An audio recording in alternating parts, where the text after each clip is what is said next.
and welcome back, guys, to Let's Play Final Fantasy XII: The Zodiac Age. In the last episode, you guys watched a bunch of cutscenes with me.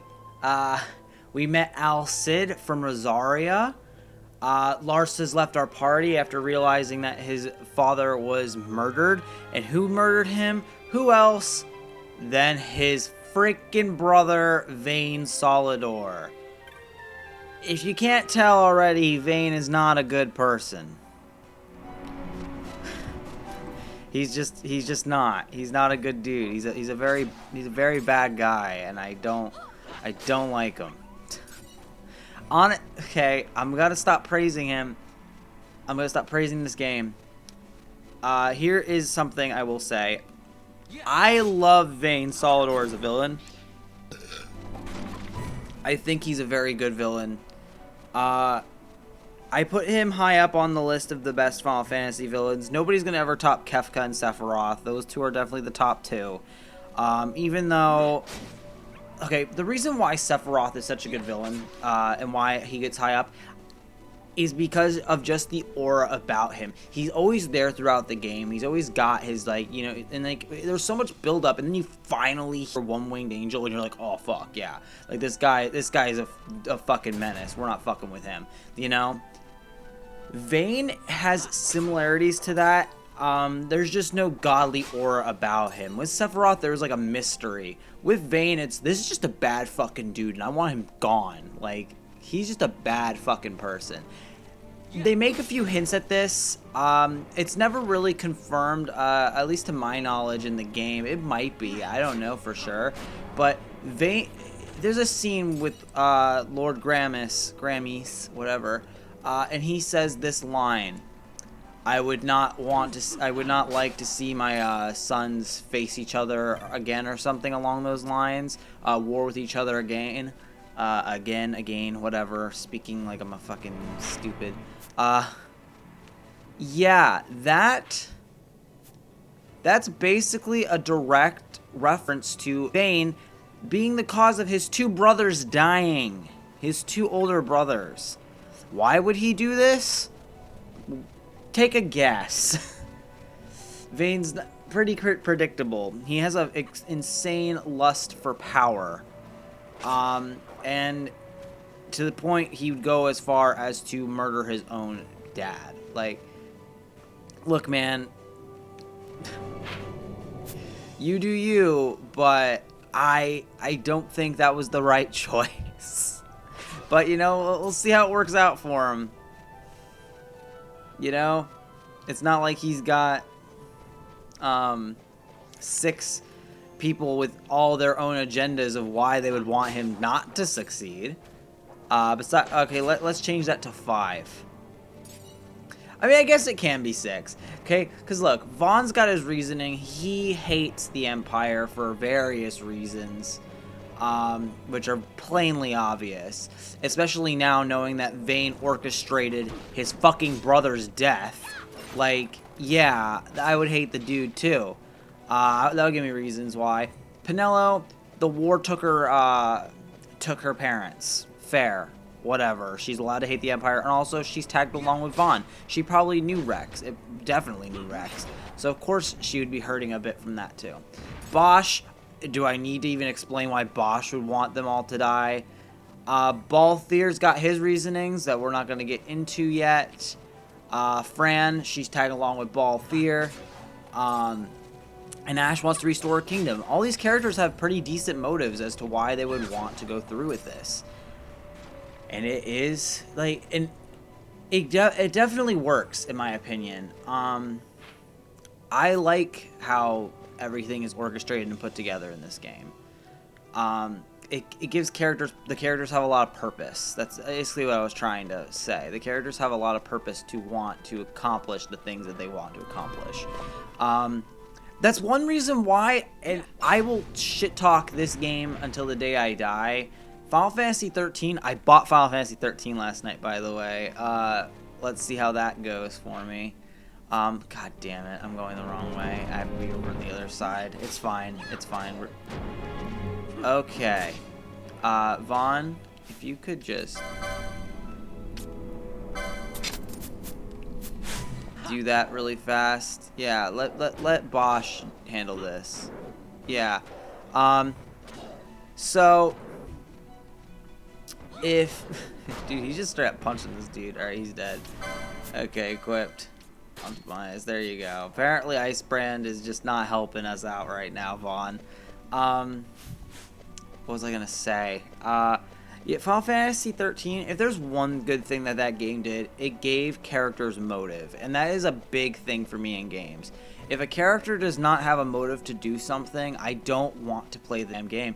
That's the biggest criticism I have with open and like open world RPGs half the time is like there's no reason for me to have motive to do half the things I'm doing.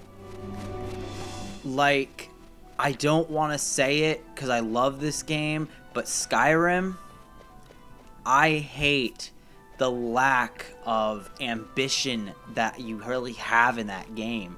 Like, it starts off and you're like, whoa, all this stuff's happening, and then it's just like, alright, cool, but why do I care?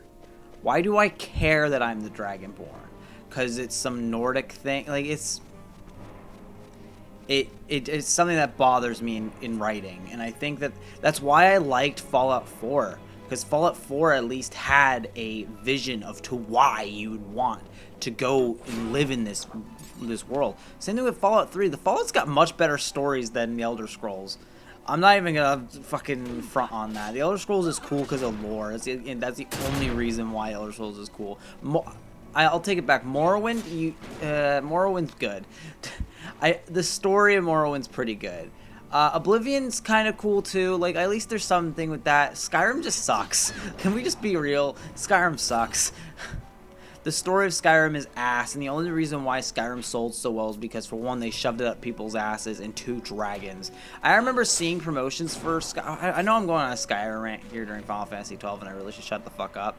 But Skyrim, I remember seeing so many promotions for it. People being like, oh, it's going to be the best RPG ever. And I got it the day of. I was 16 years old and I got this game. So, oh my God, it's almost been 10 years. And I just remember being like, this is it. I was like, all right, cool. And I played it, and and yes, it does have an addicting factor. I played the fucking shit out of that game. I still will play the shit out of that game because it's just an addicting game. But that doesn't mean that I have like legitimate motive. The only reason why I have a motive is because I like to kill things, which is fine. But if I was just gonna go that far, why have a story with a bunch of lore? Why not just play something like Call of Duty? You know, like. Run by these guys. I don't have telekinesis yet. I really should have it by now. I don't know why I don't have it by now. I also need to get more things from my gambits. That is one thing I will say that I'm definitely slacking on is my gambit game. I really need to work on that. But with this, we think we have 2 more areas to go. Oh, thank you. Thank you, Pinello. You with your 2,000 HP. Alright. She got a shit ton of MP, though. Like, damn. Let's go. Arrow mode. That sucked. What is this thing even called? Emperor Avis. Why are you terrifying looking? Are those, like, on top of that? 2 bee stings. Alright. Sorry. It's Kanye time. Basically what the Still Shrine of Miriam is, it's Tomb of Wraithwall Part 2. Like, I have no other ways to describe what it is. It's just like the Tomb of Wraithwall, except, no, actually don't fight that dude, because that dude's just gonna literally get healed every time Vaughn hits him. So we ain't... I don't want nobody fucking with me in these streets. You want to see something that they did not have to do? They didn't have to do this. Like, I get it's like, ooh, look how epic this is. Wow, there's so much here. Whoa, it's so huge. It's such a huge area. It's just literally a hallway, and I hate it. The Still Shrine of Miriam, although it is a very awesome part of the game, I hate it. The passion. What's this? A battle harness. Cool. And that's all that was. I want to point that out. All the first part was was just that. The Walk of Sky is just that. There's no point of that. Because it just leads to this. Oh, let's grab this treasure. An ice shield. I'll give that to Vaughn. Can you equip it? Do you need it? Oh, it's weaker. Why the fuck would I have it equipped? Get the Miriam crystal. And that being said, let's head on in. There's people here. Let's talk to them. The legendary tells us the Sword of Kings was never meant to be used for the base spilling of blood. Think you on these words. Okay. Of their own accord will the doors part for one with the blessing of the Grand Kiltius. Graceful and merciful Father, watch over you. Faram. What about you? The Sword of Kings, gift of King Wraithwall, rests within. It is said that only one worthy of the title Dynast King might take up the sword.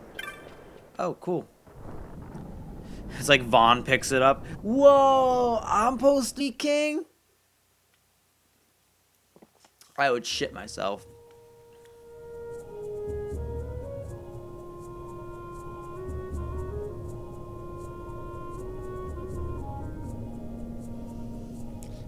Oh, the still shrine of Miriam.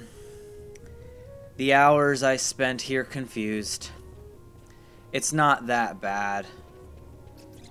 They honestly explain everything pretty easily. You just gotta pay attention. And now that we're so OP, we should be good to go. What does this say? The pedestal bears a time-worn inscription. Let's read the inscription. The words seem to have been left by King Wraithwall. Treaty Seeker, relic held, this pedestal embrace. That's pedestal. Nothing's gonna happen.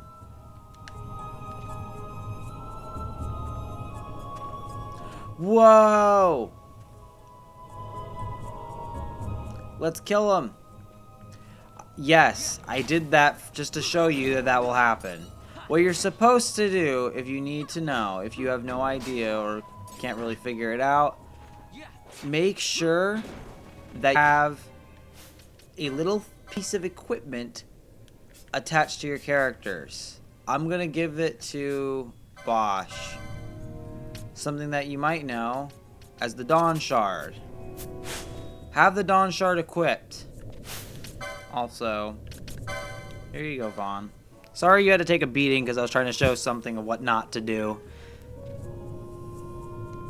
Pedestal of the Dawn. Touch the pedestal.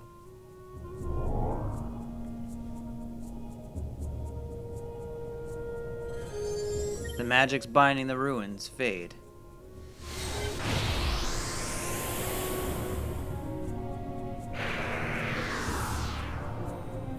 And there we go. What the fuck? Yeah, these statues are alive. That is sort of a gimmick here. Is that there are statues that are alive. Oh my god. How many experiences is that? 500? Not bad. This is one of my most favorite areas in the game. The only issue I really have with the Still Shrine of Miriam is that half the time, like if this is your first time playing through it, you're not going to know what to do. But that's also a good thing because let's be honest, this game is pretty straightforward, back and forth, like, you know, it's just run from point A to point B, and it shows you that basically every chance it gets that that's what it wants you to do, just run from point A to point B. So when they have little dungeons like this that's like, hey man, you gotta actually use your head here, I love that, because it makes me feel like, alright, cool, I need to focus. When in this game, most of it is just mind-numbing fighting, or you're just sitting there doing nothing. And what the fuck? Yep, that happens. As creepy as it is, this happens. Oh my god. I don't know what's wrong with my body right now. I keep burping and coughing and burping and coughing. Vaughn, you know, if you just chose to attack the same thing as us. By the way, Vaughn is doing so much damage that Pinello and I are losing this race. Yeah.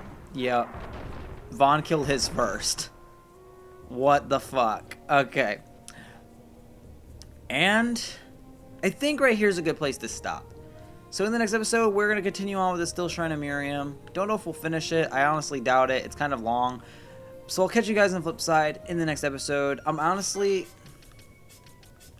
think we're going to give the other party a shot. It's been a minute since they've seen some appreciation. So, in the next episode, see you guys then.